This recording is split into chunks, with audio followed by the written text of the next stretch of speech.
Hello student, welcome back to my channel. আজকের ভিডিওটা তোমরা দেখে নিয়েছো অলরেডি থাম্বনেইলে। অনেকজন আমাকে রিকোয়েস্ট করেছো, একটু দেরি হয়ে গেল, তবুও তোমাদের আশা করছি সময় পাবে অনেকটা এই সিলেবাস, এই সাজেশনের উপর বেস করে প্রিপারেশনটা নিতে। দেখো, আজকের এই ভিডিওতে আমরা দুটি পেপারের সাজেশন দেখব। বিদ্যাসাগর ইউনিভার্সিটি যারা ফোর্থ সেম অনার্সে রয়েছো, ফোর্থ সেম অনার্সের তোমাদের তিনটি পেপার আছে। সিসি তিনটি পেপার, CC-8, CC-9, CC-10। 8-এ তোমরা ইকোনমিক সোশিওলজি দেখবে, 9-এ তোমরা সোশিওলজি অফ কিংশিপ, আর 10-এ সোশ্যাল স্ট্র্যাটিফিকেশন। 10টা নেক্সট ভিডিওতে দেওয়া হবে। এই ভিডিওতে আমরা বেসিক্যালি দেখব দুটি পেপারের সাজেশন। একটা হচ্ছে CC-8 economic sociology, CC-9 sociology of kingship. আচ্ছা, আমি আজকের ভিডিওতে বেসিক্যালি 5 মার্কের এবং 10 মার্কের এই দুটি মার্কের কোশ্চেন আমি সাজেস্ট করছি, যে যে বিষয়গুলোর উপর বেস করে তোমরা প্রিপারেশন নিতে পারো। অলরেডি দেখবে তোমাদের বেশ কিছু কোশ্চেন কমন থাকবে। যদি কিছু কোশ্চেন এর মধ্যে মনে হচ্ছে প্রিপারেশন নেওয়া নেই, তাহলে অবশ্যই সেগুলোকে এই কয়েকটা দিনের মধ্যে তোমরা প্রিপেয়ার হও। আরেকটা হচ্ছে CC-10। CC-10টা আলাদাভাবে দেওয়া হবে, কারণ CC-10 হচ্ছে বিদ্যাসাগর ইউনিভার্সিটি, কল্যাণী ইউনিভার্সিটি এবং একই সঙ্গে এটা নেতাজি ওপেন ইউনিভার্সিটির সিলেবাসেও রয়েছে। সুতরাং এই তিনটি ইউনিভার্সিটির একসঙ্গে একটা সাজেশন দেওয়া হবে। এটা নেক্সট ভিডিওতে তোমরা দেখতে পাবে। চল আমরা শুরু করছি ইকোনমিক সোশিওলজি দিয়ে। দেখো, ইকোনমিক সোশিওলজির খুব বেসিক জায়গা এবং খুব ইম্পর্টেন্ট একটা এরিয়া, যে ইকোনমিক সোশিওলজি পড়তে গেলেই তোমাকে কিন্তু ফর্মালিজম অ্যান্ড সাবস্ট্যান্টিভিজমটা জানতে হবে। তো এই দুটির মধ্যে বিতর্কটা কি? এটা দুটো পার্সপেক্টিভ, ফর্মালিজম এবং সাবস্ট্যান্টিভিজম দুটো পার্সপেক্টিভ, যে দুটো পার্সপেক্টিভে ইকোনমিক সোশিওলজি দেখা হয় বা ইকোনমিক পার্সপেক্টিভে এটা ব্যাখ্যা করা হয়। দুই পার্সপেক্টিভে বেশ কিছু তাত্ত্বিক আছে, তারা দুটো দৃষ্টিভঙ্গি থেকে অ্যাকচুয়ালি ব্যাখ্যা করে থাকেন। তার বিতর্কটা এখানে দেখতে হবে। অর্থাৎ ফর্মালিজমের বেসিক জিনিস আর সাবস্ট্যান্টিভিজমের বেসিক জিনিস। নব অর্থনৈতিক সমাজতত্ত্বের প্রকৃতি, নিউ ইকোনমিক সোশিওলজি কি? এটা এমনও আসতে পারে যে নিউ ইকোনমিক সোশিওলজির সম্পর্কে একটি টিকা লেখো। তার মানে এটা জানতে হবে what is new economic sociology. ঠিক আছে, নব অর্থনৈতিক সমাজতত্ত্ব এর নতুন অর্থনৈতিক সমাজতত্ত্বের বিষয়বস্তু কি, আগে কি আলোচনা হতো এবং নতুন অর্থনৈতিক সমাজতত্ত্বে কি আলোচিত হচ্ছে, বা কোন জায়গাগুলো নতুন নতুন ভাবে এর মধ্যে ইনক্লুড হয়েছে, অর্থাৎ বিষয়বস্তু কি, এগুলো একটু দেখে রাখবে। বিশ্বায়ন, ভেরি ভেরি ইম্পর্টেন্ট একটা পার্ট। বিশ্বায়ন কি? সাম্প্রতিক বিশ্বে অর্থনৈতিক জীবনে বিশ্বায়ন কিভাবে প্রভাব বিস্তার করেছে। দেখো, বিশ্বায়নের কনসেপ্টটা এখান থেকে বিভিন্নভাবে কিন্তু প্রশ্ন আসতে পারে।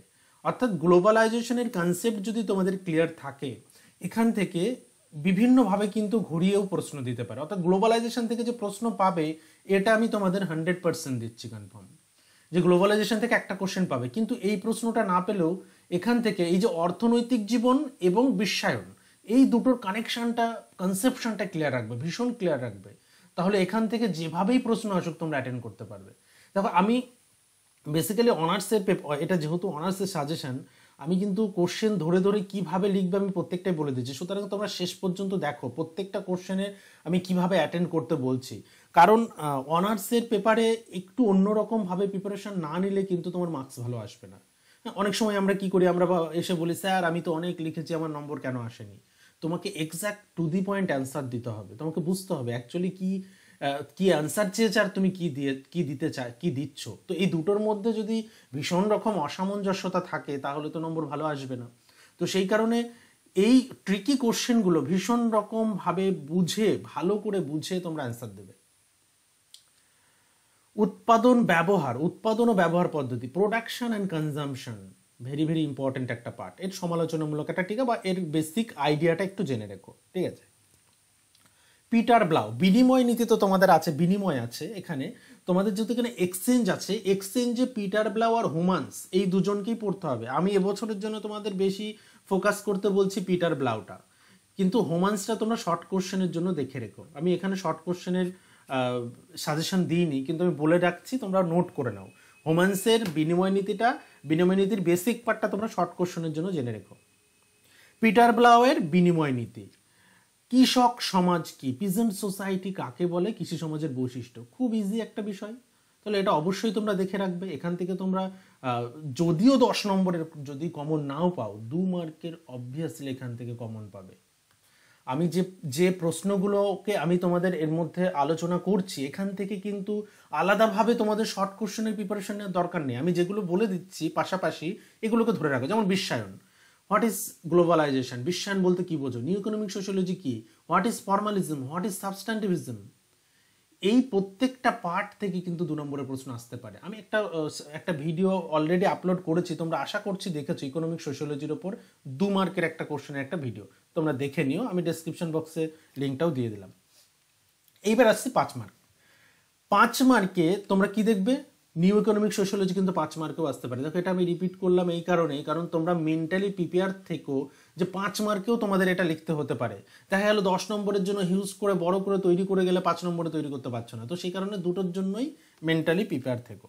অর্থনৈতিক বৃদ্ধি আর অর্থনৈতিক উন্নয়ন এই দুটো তার এক জিনিস নয়, তাই তো? Economic growth and economic development, this two are very different from each other. So what is the difference between economic growth and economic development, এখানে তোমাদের সেই পার্টটাকে দেখে রাখতে হবে। ওকে, এবং আরেকটা বিষয় বলে রাখি, এখানে অর্থনৈতিক বৃদ্ধি বলতে কি বোঝো, অর্থনৈতিক উন্নয়ন কি, এই দুটো কিন্তু 2 মার্কের জন্য পড়ে রাখবে। এখান থেকে আসছে ধরেই রাখো, মানে 100% তোমরা এখান থেকে একটা কনসেপ্ট পাবে উন্নয়নের পার্ট থেকে। কুলা এক্সচেঞ্জ বা কুলা ব্যবস্থার ওপর একটি টাকা হয়ে গেছে, হ্যাঁ টাকা নয় কিন্তু, এটা টিকা লেখো। ওকে, তাহলে কুলা ব্যবস্থার ওপর টিকা লেখো। কুলা ব্যবস্থাটা তোমরা আশা করছি প্রত্যেকেই পড়েছো, কুলারিং। চলো, মার্শাল সাহালিনকে অনুসরণ করে, দেখো রেসিপ্রোসিটির আলাদাভাবে আসতে পারে, আবার রেসিপ্রোসিটি মার্শাল সাহালিনসকে অনুসরণ করে 3 প্রকার রেসিপ্রোসিটি আলোচনা করে এমনটাও দিতে পারে। তাহলে রেসিপ্রোসিটিটা তোমাকে দেখে রাখতে হবে। বিনিময়ের অনেকগুলো ভাগ আছে এবং এটাও কিন্তু পারস্পরিক বিনিময়ের এটার একটা ইম্পর্টেন্ট একটা পার্ট বলা যেতে পারে। চলো, আদিম অর্থনীতিতে পুনর্বন্টনীয় বিনিময়ের গুরুত্বের উপর টিকা লেখো। প্রিমিটিভ যে ইকোনমিক সিস্টেম, তার মধ্যে বিনিময়ের গুরুত্ব কি ছিল, পুনর্বন্টনীয় বিনিময়, সেটা একটু দেখে রাখবে। সমাজতন্ত্র কিভাবে পুঁজিবাদ থেকে ডিফারেন্ট, ভেরি ভেরি ইম্পর্টেন্ট একটা পার্ট। আরেকটা পার্টও বলে রাখি, সমাজতন্ত্রবাদ এবং পুঁজিবাদ এই দুটি ধারণা তোমাদের কাছে পরিষ্কার রাখতে হবে। You have to clear this conception, কারণ এখান থেকে তোমরা 2 মার্ক পেতে পারো। আমি কেন 2 মার্কের আলাদা করে রাখিনি বুঝতে পারছো? আমি কিন্তু একই সঙ্গে বলে দিচ্ছি তোমরা 2 মার্কের জন্য কোন কোনগুলো দেখবে। এর বাইরে তোমরা কোনো প্রশ্ন পাবে না, একদম চোখ বুজে ভরসা করে যেতে পারো, এর মধ্যে থেকেই পাবে। আমি যে প্রশ্নগুলো দিচ্ছি এর বাইরে কিছুই আসবে না, তোমরা এর মধ্যেই পাবে। শুধু কনসেপ্ট ক্লিয়ার রাখবে, একটু ঘুরিয়ে দিলে যেন ভেবো না কি স্যার কি সাজেশন দিল, আসেনি, আমি লিখতে পারছি না। কনসেপশন ক্লিয়ার রাখতে হবে। প্রশ্ন একটু ঘুরিয়ে দিলে কি হয়, তোমরা ভয় পেয়ে যাও। তোমরা যেটা পড়ে গেছো তেমনভাবেই প্রশ্ন আসতে হবে, তবেই তোমরা লিখবে, এমনটা মেন্টালিটি নিয়ে যাও, তেমনটা নয়। কনসেপশন ক্লিয়ার রাখো, একটু ঘুরিয়ে দিলে সেটাকে তোমাকে লিঙ্ক করতে হবে। তো তুমি তো অনার্স সাবজেক্ট পড়ছো, তাই না? তাহলে তোমার মতো করে লেখার ক্যাপাসিটিটা এখন থেকেই তৈরি করতে হবে। ওকে, তাহলে সমাজতন্ত্রবাদ কিভাবে পুঁজিবাদ থেকে ডিফারেন্ট, দুটো কনসেপ্ট যদি ক্লিয়ার থাকে তুমি নিজে থেকেই লিখতে পারবে। প্রথমে ডিফাইন করবে প্রথমে ডিফাইন করবে সমাজতন্ত্রবাদ কি, তারপরে সমাজতন্ত্রবাদের বেসিক ক্যারেক্টারিস্টিক্স কি, তারপর পুঁজিবাদ ডিফাইন করে বেসিক ক্যারেক্টারিস্টিক্স কি, কনক্লুশনে দুটোর মধ্যে একটা সামারি দিয়ে অ্যাড করে দেবে। ব্যাস, ক্লিয়ার। চলো, নেক্সট পার্ট আসছি আমাদের শিকারী সমাজ, হান্টিং গ্যাদারিং সোসাইটি। হান্টিং গ্যাদারিং সোসাইটির বৈশিষ্ট্য, ডোমেস্টিক মোড অফ প্রোডাকশনের উপর একটা টিকা। আমি এটাকে একটা স্টার দিয়ে রাখলাম। এটা আসতে পারে কিন্তু তোমাদের খুব ইম্পর্টেন্ট। বিশ্বায়ন ও উন্নয়নের সম্পর্ক দেখো, আমি বিশ্বায়নের কথা বললাম, বিশ্বায়ন এবং উন্নয়ন এই দুটির মধ্যে সম্পর্ক কি? বিশ্বায়নের কনসেপ্ট যদি তোমার কাছে ক্লিয়ার থাকে, উন্নয়নের কনসেপ্ট যদি ক্লিয়ার থাকে, কিভাবে বিশ্বায়ন আমাদের ইকোনমিক ক্ষেত্রে বা অর্থনৈতিক ক্ষেত্রে কিভাবে একটা রেভলিউশন নিয়ে এসছে, তার সঙ্গে উন্নয়নের কি সম্পর্ক, বিশ্বায়ন হওয়ার সঙ্গে সঙ্গে কি হচ্ছে, আমাদের গ্লোবালাইজ কানেকশন হয়েছে। সেই গ্লোবালাইজ কানেকশন আমাদের অর্থনীতির উপর কি প্রভাব ফেলেছে, আর অর্থনীতির উপর যদি প্রভাব পড়ে তাহলে স্বাভাবিকভাবেই কিন্তু সেটা তার সঙ্গে একটা উন্নয়নের সম্পর্ক আছে। তো সেই জায়গা থেকে এটা লিঙ্ক আপ করতে হবে। তারপর উন্নয়ন ও বিশ্বায়ন অর্থনৈতিক জীবনের সাথে কিভাবে সম্পর্কিত, দেখো এই একই উত্তর হবে কিন্তু একটু ঘুরিয়ে দিয়েছে। আমি হয়তো তোমাদের প্রথমে বলে দিলাম বিশ্বায়ন ও উন্নয়নের মধ্যে সম্পর্ক কি, উন্নয়ন ও বিশ্বায়নের অর্থনৈতিক জীবনের সাথে কিভাবে সম্পর্কিত এটা আসলো। তোমরা এসে বলে স্যার আপনার সাজেশন তো কমন আসেনি, এটা কিন্তু বুঝতে হবে। এই বিষয়গুলো বেশ কিছুজন মানে এগুলো খুব সিলি বোকা বোকা প্রশ্ন, তাও কয়েকজন করো, সেই কারণে আমি বলে দিচ্ছি। হ্যাঁ, তো তখন মনে হয় যে তোমাদের এগুলো আগে থেকে অ্যালার্ট করে দেওয়া একটু বেটার।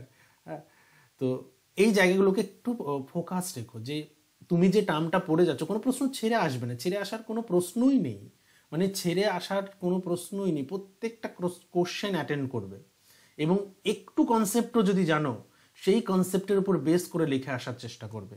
চলো, বিশ্বায়ন কি? দেখো, বিশ্বায়ন বা সোশিওলজি অফ গ্লোবালাইজেশন আসতে পারে, প্রসেস অফ গ্লোবালাইজেশন আসতে পারে। অর্থাৎ বিশ্বায়ন প্রক্রিয়াটা থেকে 3-4 রকমভাবে প্রশ্ন আসতে পারে। আমি অলরেডি 3টে টাইপের প্রশ্ন এখানে দিলাম। বিশ্বায়ন কি টিকাও আসতে পারে। উন্নয়নশীল দেশগুলিতে মানব উন্নয়নের তাৎপর্য, মানব উন্নয়নটা আমি একটা স্টার দিয়ে রাখলাম, হিউম্যান ডেভেলপমেন্ট, মানব উন্নয়নের তাৎপর্যটা একটু দেখে রাখবে। তাহলে এই হচ্ছে ওভারঅল 5 এবং 10 নম্বরের জন্য আমি কয়েকটা প্রশ্ন দিলাম, এর উপর বেস করে তোমরা প্রিপারেশন নাও CC-8। আশা করছি এর মধ্যে থেকেই তোমরা শর্ট প্রশ্ন পাবে। আমি শর্ট প্রশ্নও কিছু কিছু জায়গায় বলে দিলাম।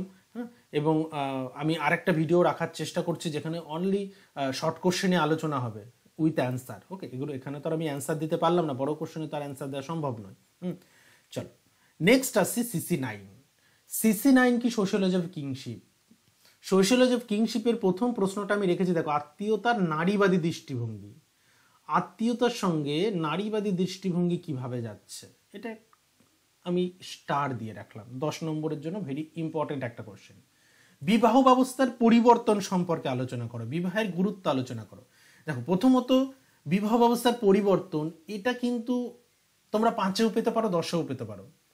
বিবাহের গুরুত্ব অর্থাৎ বিবাহ থেকে কি কি পড়বে, বিবাহ ব্যবস্থার পরিবর্তন কেন আসছে, কিভাবে আসছে, কোন কোন পরিবর্তনগুলো আমরা দেখতে পাচ্ছি, আর বিবাহের গুরুত্ব কি, কেন বিবাহ এখনো, বিবাহ ব্যবস্থা কেন এখনো টিকে রয়েছে, কি গুরুত্ব, এই জায়গাটা একটু ফোকাস করবে। যৌথ পরিবার, পরিবার ব্যবস্থার ভাঙনের পিছনে 2টি গুরুত্বপূর্ণ কারণ আছে। কি কি জানো? একটা হচ্ছে শিল্পায়ন, একটা হচ্ছে নগরায়ন। এখনো অন্যান্য অনেক কারণ আছে, এই দুটোই একমাত্র কারণ নয়, আরও অন্যান্য কারণ আছে। এই দুটো কারণকে স্পেশালি ফোকাস করবে।